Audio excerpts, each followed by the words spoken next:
Brother, yesterday meeting ఎలా జరిగింది? బాగానే జరిగింది బ్రదర్. సారీ, నేను మిస్ అయ్యాను. ఎందుకని? అది ట్రైన్ మిస్ అయింది బ్రదర్. ఎందుకని? అది మార్నింగ్ కొంచెం లేట్గా లేచాను. ఎందుకని? అది నైట్ కొంచెం లేట్గా పడుకున్నాను. ఏ ఎందుకని? కాసేపు మొబైల్ చూసి పడుకుందాం అనుకున్నానా, తెలియకుండానే టైం 2 o'clock అయిపోయింది. డేవిడ్, నైట్ మీరు కాస్త మొబైల్ ఎక్కువ చూడడం వల్ల ఆలస్యంగా పడుకున్నారు. ఆలస్యంగా పడుకోవడం వల్ల ఆలస్యంగా లేచారు. ఆలస్యంగా లేవడం వల్ల ట్రైన్ మిస్ అయింది.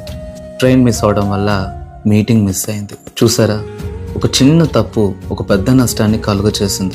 ఇప్పటి వరకు ఓకే, ఈ మీటింగ్ కాకపోతే నెక్స్ట్ ఇంకో మీటింగ్ మనం కండక్ట్ చేస్తాం. కానీ దేవుని రాకడ ఒకేసారి జరుగుతుంది. అప్పుడు మనం మిస్ అయితే నరకమే గతి. దానికి మనం మిస్ అవ్వద్దు అని అంటే కొన్ని బలహీనతలు మనం జయించాలి. ఈ సండే అయితే చర్చ్ మిస్ అవ్వరు కదా.